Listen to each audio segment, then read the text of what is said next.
ओम शांति। आज हम जानेंगे कैसे मम्मा अपने इस नाम को सार्थक करते हैं मम्मा का। एक माँ क्या करती है, कुछ भी बात हो अपने बच्चे को इतना प्यार से समझाती कि बच्चा ठीक भी हो जाता पर बुरा भी नहीं मानता। ऐसे ही मम्मा इतने प्यार से सबको शिक्षा देती कि सबको लगता ये मेरी माँ ही है जो मुझे शिक्षा दे रही है, मुझे करेक्ट कर रही है। अगर कोई गलती करता तो मम्मा कहते इधर आओ, क्या ये ठीक हुआ?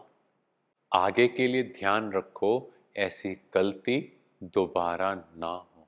इतना प्यार से मम्मा समझाते कि वो व्यक्ति दोबारा वो गलती नहीं करता। पर मम्मा ये कभी नहीं कहते थे कि ये गलती क्यों हुई। मम्मा हमेशा कहते कि ये गलती हुई है, इसको ठीक करना है, रिपीट नहीं करना।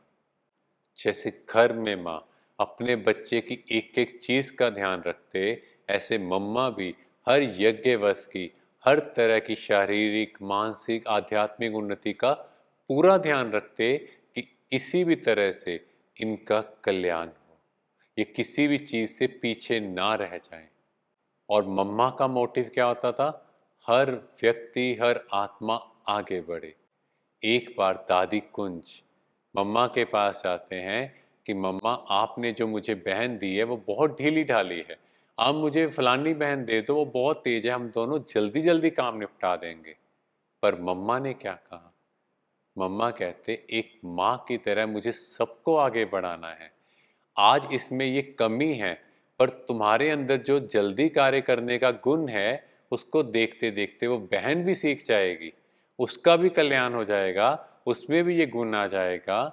मीन्स कोई में कमी है, उस कमी को करेक्ट करना, उसको नरिश करना, यह बहुत इम्पोर्टेंट है, ना कि उसको उस सेवा से बाहर निकालना।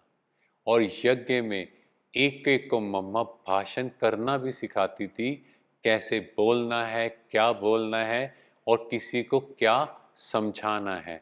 मम्मा खुद भी भाषण करने में बहुत प्रवीण थी, कैसी आत्मा है, उसको क्या समझाना है। जैसे एक बार एक डॉक्टर भाई आते हैं, वो परमात्मा को नहीं मानते, वो मम्मा को कहते हैं कि आपके हिसाब से परमात्मा कौन है? और मम्मा का आंसर देखो, उन्होंने कहा God is a point of light. और उस डॉक्टर भाई ने भी बोला बिल्कुल, साइंस भी यही कहती है कि वो एक एनर्जी है। तो देखो मम्मा कितना ध्यान से, जैसी आत्मा थी वैसा ज्ञान सुनाती थी। ऐसे मम्मा ने एक एक आत्मा को, एक एक दादी को, एक एक भाई को तैयार किया, उनको सिखाया कि कैसे ज्ञान सुनाना है। इसी तरह एक बार मधुबन में कन्याओं का एक ग्रुप आया, छोटी छोटी कन्याएं 6-7 थी। बाबा उनको देखकर बहुत खुश हुआ। और उस समय 200-250 भाई बहन मधुबन में आए थे। तो बाबा ने उन कन्याओं को कहा कि इनके लिए भोजन बनाओ। और वो कन्याएं बहुत खुशी खुशी गए।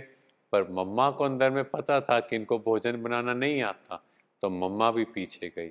उनको चावल कैसे धुलाई करना है, कैसे दाल बनानी है, कैसे कढ़ाई में तेल डालना है, कितना तेल डालना है, एक एक चीज सिखाते हैं। और जब भोजन तैयार हुआ, सबने वो भोजन बहुत प्रेम से किया और बहुत खुश हुए। और वो कन्याएं भी, क्योंकि मम्मा ने कितना प्यार से उनको भोजन बनाना सिखाया। ऐसे ही जब मम्मा अमृतसर आए तो एक बहन के हाथों से दूध का पतीला छूट गया। तो मम्मा ने कहा तुम्हारे ऊपर तो नहीं गिरा, तुम्हें तो नहीं कुछ हुआ? देखो, आज घर में ऐसा कोई सीन हो तो क्या करते हैं सब? डांटना शुरू कर देते हैं, मोबाइल फ़ोन के लिए बोलते हैं, कहते तुम्हारा ध्यान नहीं है, नुकसान करते रहते हो। पर मम्मा ने क्या पूछा? तुम्हारे ऊपर तो नहीं गिरा। कितनी ममतामयी मूरत थी। पर कुछ समय बाद जब वो बहन ठीक हो गई, उसका मन शांत हो गया, तो मम्मा ने उसको प्यार से समझाया कि कैसे दूध को संभाल कर लेकर जाना है, कैसे अलर्ट रहना है। और किसी को भी मम्मा से व्यक्तिगत रूप से पर्सनल कुछ पूछना हो या कोई ज्ञान की क्लैरिटी करनी हो, किसी भी रूप से मिलना हो, तो मम्मा ने कहा था कोई भी बच्चा कभी भी माँ के कमरे में आ सकता है, क्योंकि माँ का भाव सदा देने का होता है। ऐसे ही हमारी माँ, जो साक्षात देवी का रूप, जिसने सबको अपनी ममता से मंत्रमुग्ध कर दिया, उनको ज्ञान में ऐसा चलाया कि आज वो बहनें देश विदेश में सेवा कर रही हैं। ओम शांति।